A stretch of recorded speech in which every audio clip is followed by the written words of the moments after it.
é Sandra Renier, eu sou mulher parda de 45 anos, 1,65 m, olhos e cabelos castanhos e hoje eu estou aqui na Casa de Cultura Arte da Serra. Atrás de mim existe uma parede pintada com desenhos de estilo cartoons e algumas obras dos artistas e artesãos da região.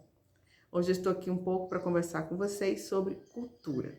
Eu faço parte do coletivo Os Peregrinos Cultura, Arte e Turismo, que é formado por profissionais independentes de diversas áreas que atuam no segmento cultural. Vamos falar sobre a cultura e a sua importância em nossas vidas. Quando nós falamos de cultura, muitas pessoas desconhecem o significado dessa palavra e o papel que ela exerce no nosso cotidiano. A cultura está presente em quase tudo o que fazemos no nosso dia a dia, e é sobre isso que nós vamos conversar hoje. Uma definição muito utilizada na antropologia define cultura como um conjunto de normas de comportamento, saberes, manifestações artísticas e intelectuais, hábitos ou crenças que diferenciam um grupo do outro.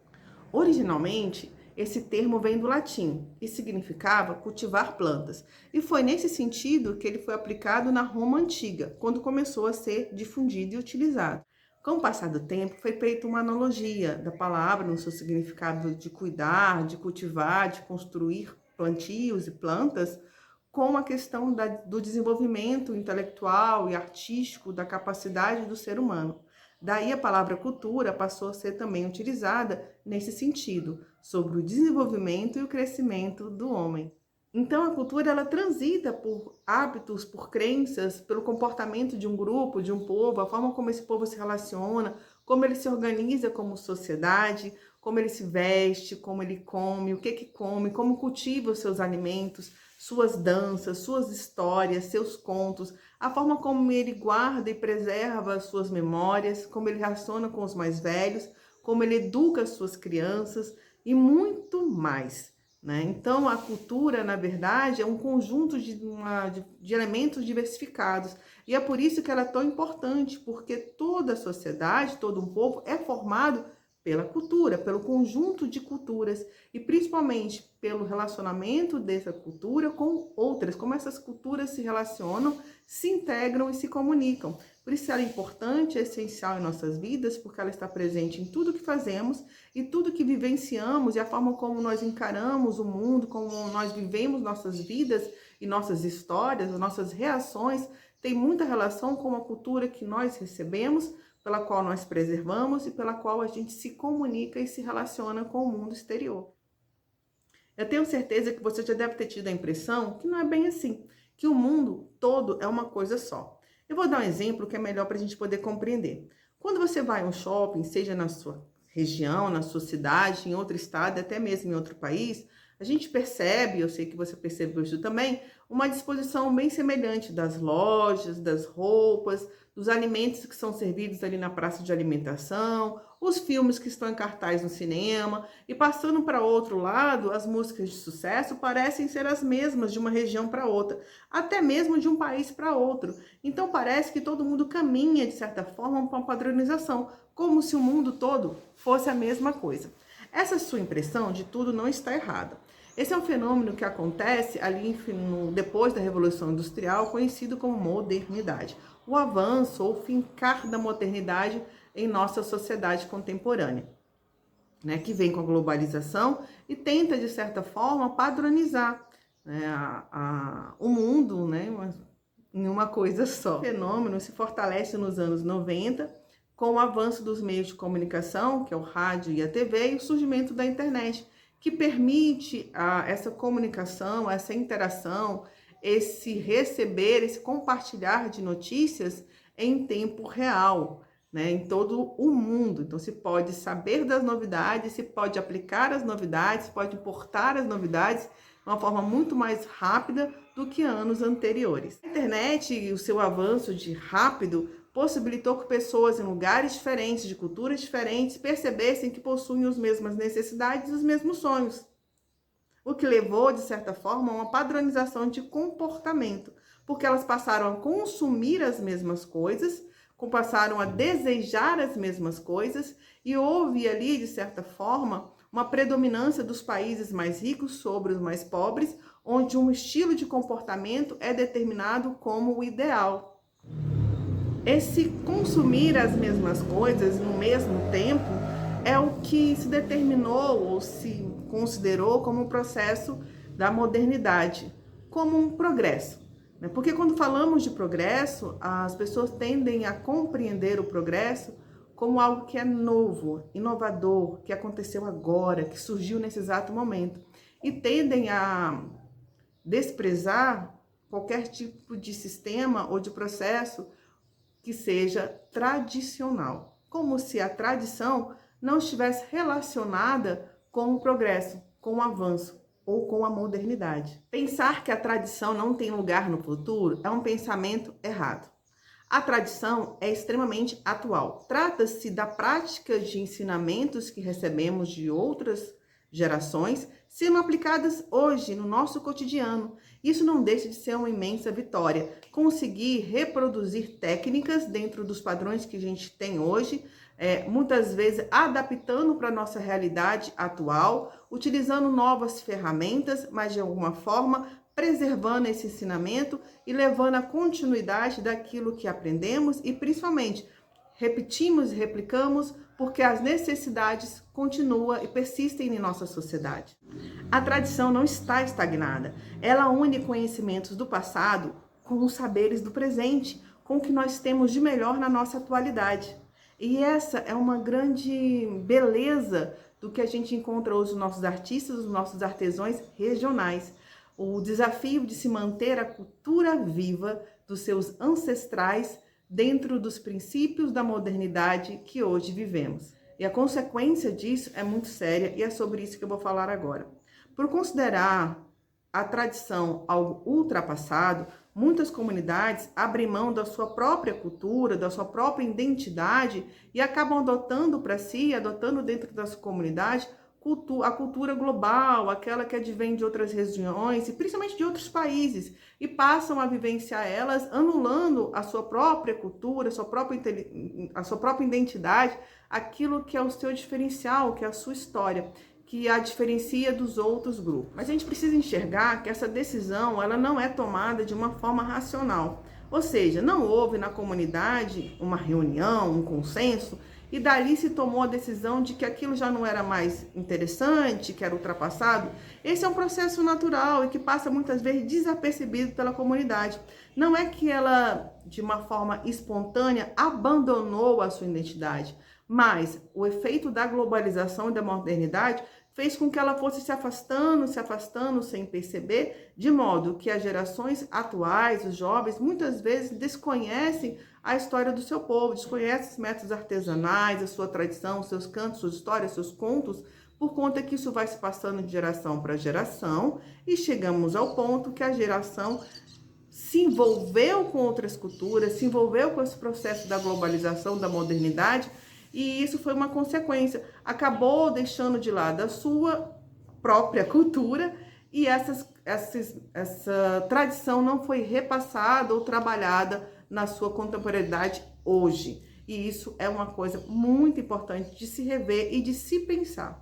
Porque a cultura de um povo é a sua identidade, é aquilo que o torna diferente, aquilo que torna a sua história especial e principalmente, repito, já falei e vou repetir, é a sua identidade e deve ser preservada, dela devemos ter orgulho, devemos amar, porque é isso que faz um povo ser realmente um povo, ser uma unidade. O turismo movimenta muitos recursos e é uma das áreas econômicas que mais cresce no país. Mas vamos pensar no turismo do ponto de vista de quem viaja? Ou seja, nós quando viajamos, desejamos no fundo encontrar outras culturas, outra forma de se ver o mundo, de se relacionar, outros hábitos, outras crenças, outras formas de se vestir, outros cantos, outras danças, enfim.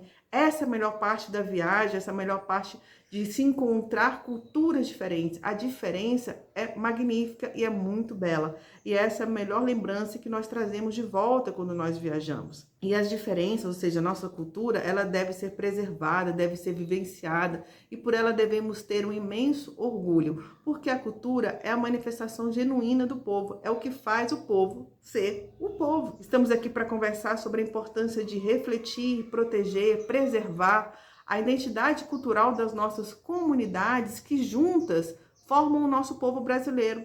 que é tão bonito, né? Que é cheio de diversidade, de belezas únicas, admirado pelo mundo inteiro. E nós não podemos, de maneira alguma, perder ou desvalorizar ou esquecer o que nos torna um povo amado pela nossa cultura, que é realmente magnífica.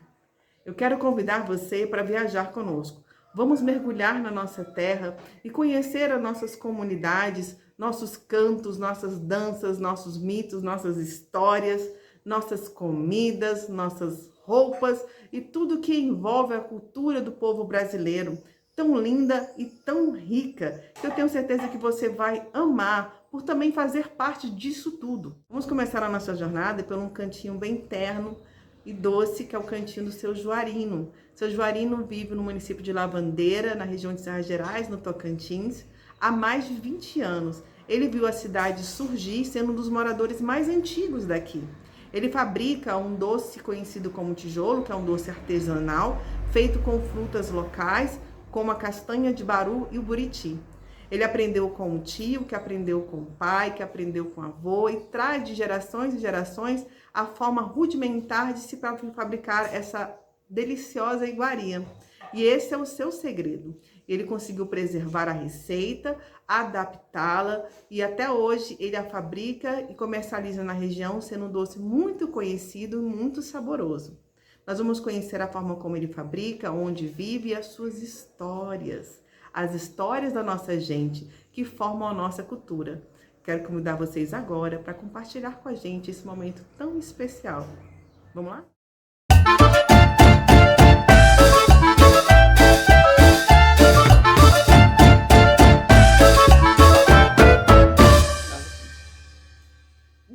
Como é que foi esse negócio? O senhor já morava aqui? O senhor via notícia? Eu morava aqui já. Aí foi, no município, né? Foi até o irmão desse rapaz que foi aqui, o Tonzinho, que foi o primeiro prefeito aí. Então ele lutou muito, né, para conseguiu a lavandeira. A lavandeira era ligada na Aurora. Era uma dependência danada para a gente ir aqui para lá, né? Tudo queria, tinha que ir lá. E aí municipou a lavandeira, depois melhorou muito para nós. Isso mais ou menos em que ano? Agora eu não lembro. Faz uns 20 anos já, né? Tem mais. Que foi municipal? Foi, falou 23 anos, foi, Amilda? Nem lembro mais, mas acho que é isso mesmo. 23 anos. Mas não tenho bem certeza, não. E o senhor nasceu aqui ou o senhor chegou aqui? Cheguei no ano de 70, Vindo da onde? Niquelândia, sul de Niquelândia, no meio do Rio Maranhão. Nasci e criei lá, Niquelândia é Goiás? Goiás. Goiás. E o senhor veio fazer o que aqui? Me conta. Porque meu pai era daqui. Meu pai foi daqui com 17 anos de idade. Aí ficou lá, criou a família lá. Aí quando minha mãe teve 16 filhos. Aí ele veio embora lá para cá. Nós veio nos cavalos, por dentro aí, costou colinas, esse mundo aí. E meu pai veio a pé direto de lá até aqui. Você vai ver a pé e você não Nós cavalo. gastamos 21 dias de viagem. Acampar na beira dos rios. Aí cheguei. E ele veio trabalhar ou veio morar assim? Veio morar aqui, o pai dele morava aqui. Ele era daqui, o pai dele era daqui, né? Ele saiu para lá, trabalhou lá, sua família, veio, deu vontade de ir embora e veio. Vendeu o que ele tinha lá e veio embora. E você chegou com quantos anos aqui? 18. Então o senhor nem serviu o exército? Não, eu estava pronto para ir para o Civil Exército. Bem na época que eu ia para lá, para Goiânia, meu pai resolveu vir embora. Eu ia para lá e ele vinha para cá. E na hora de sair eu não quis deixar minha mãe vir só. O senhor e quantos irmãos? Veio pouco, veio quanto? Foi? Nós era 13, né? Que os outros morreram. Veio 13, né? Não, veio 14. 14? 14, irmão. E chegou que você foi trabalhar na roça. Trabalhava na roça direto. E vocês trabalhavam plantando, né? Plantando. Era o quê? Plantava milho, plantava arroz, plantava feijão. E vendia essas coisas em algum lugar? Muito pouco. O arroz até que vendia. O resto era muito pouco. Diz que antigamente tinha um pessoal que lavava roupa aqui no Rio. Era Tinha uma feira. Nós éramos um desses. Nós morávamos lá no Plano Alto. Ela aí nasceu e criou no Plano Alto. Aí vinha lavar no Rio. Estava trouxa na cabeça, nós estávamos o dia todinho. Você cedinho, chegava às 6 horas da tarde. Lavando roupa no rio. Lavando roupa no rio. Eu lavei. Tá com 23 anos que eu tô aqui e eu lavava lá sempre. Lavava lá direto. Na lavandeira. Lá no Jurumê, onde é que nós lavava também. Aí todo mundo lavava roupa, era lá. Nós lavamos muitas vezes, vinha de carroça para lavar, porque é muito pesado para a gente levar para casa, né, a roupa. A gente vinha de carroça, depois de eu casado, meus filhos já estavam tudo grandinho. Nós vinha de carroça, lavava a roupa e voltava, chegava tardezinha em casa. Pois é. E aí em que época você parou de lavar roupa no rio? Tá com 23 anos, foi depois que nós mudou para aqui. É. Aí nós lava aqui mesmo. Agora nós já estamos lavando, que já tem água dentro de casa, né? Mas nós lavamos ainda. Uns 2 anos, não foi 3 anos que nós estávamos aqui, que ainda lavava no rio. Pois é. E tinha uma feirinha que o pessoal fazia? Tinha aí na lavanderia, tinha uma feirinha. Nós chegamos, tinha uma feirinha aí. Eles faziam, né? É. Aí vendia essas coisas. Vendia. Não, nós não vendíamos em feira, quase. Mas o pessoal levava as coisas pra fazer. Era. E na época, depois passou o combinado. A feira aí acabou, aí foi um combinado, né? Fazia a feira no combinado. E esse doce de tijolo, você aprendeu com o seu sogro? Não, esse eu aprendi assim, com o meu avô. Com o seu avô? Eu aprendi, eu era menino ainda. Lá no sul, em Quelândia. Aí depois passou por aqui. Aí todo ano eu faço. Aí você começou a fazer esse doce com quantos anos? Aí eu, assim, por minha conta mesmo, É. eu tava com. Depois nós casamos, né? Foi, nós casamos em 54. Foi, de 54 pra cá. Comecei 1954? a trabalhar por minha conta. É. 24 não, pô. O senhor faz doce Não, eu de... sou de 50, não, eu sou de 52 já. Nós casamos em 74, moço. Então você começou a fazer desde 74. 74, é. Todo ano, no tempo da seca, que para de chover, a gente mexe. Com quase 50 anos fazendo doce. É. Direto. Rapadura e doce. Rapadura e doce, É. né? E esse nome tijolo vem da onde, senhor? Esse nome tijolo é de muito tempo. Toda a vida, quando eu conheci por gente, já teve ele. É. Hoje, que o povo está querendo tudo moderno, tenta tirar. Aí você oferecer tijolo, muita gente não conhece. Não, é um doce, eu quero um doce, eu quero um doce. É. Mas o nome dele é tijolo mesmo. E o senhor preserva o nome. É. O que você usa para fazer É só a garapa da cana, aí depois que ela dá ponta, você põe uma massa de mandioca, põe leite. Aí quando você tira ele, está mexendo, põe um coco, põe qualquer coisa para dar um gosto melhor, um amendoim, um baru. Você pode fazer de vários sabores. Pode, faz sabor. Tem então tijolo de baru? Tem. Pois mesmo, meu filho. É mesmo? E aqui tem muito baru. Tem muito. Tem O muito. senhor cresceu comendo baru? Cresci. Eu não cresci, né? Quase cresceu dessa. Apanhando barulho correndo. Cresci, crescer. Tem muito barulho aqui. E o senhor gosta do baru? Aí eu gosto porque todo ano eu pego, vendo, né? Pego um dia. Mas até é muito ensacado para vender. Vamos conhecer lá onde faz? Vamos, então o tacho, né? O tacho vai na boca da fornalha aqui. Aqui nós enchemos de garapa, põe fogo e deixa fervendo até a pura. Quanto tempo de É mais ou fermentação? menos umas 2 horas e pouco, ele está apurado. Aí vai para outro processo, põe na macieira, vai bater. Aí vira rapadura o doce. Aí você faz de quanto tempo o senhor produz? Hein? 6 meses. Aqui nós vem com mel, e pega o tacho lá e despeja aqui dentro dessa macieira. E aqui agora vai isso aqui, ó. Vai batendo até ele esfria no jeito de pôr na forma. Quer dizer, quando sai de lá, você está direto para essa, Por aqui, a macieira. pra essa maceira, né? Macieira. Aí na sequência, para cá, é Pra isso? cá, pra grade. É a grade, é uma grade. Deixa eu mostrar aqui pro pessoal como é que funciona. Aí em quanto tempo fica aqui, para ele ficar nesse ponto aqui? Aí assim, conforme o ponto que fica, né? Aí com uma hora e pouco, pode tirar daí.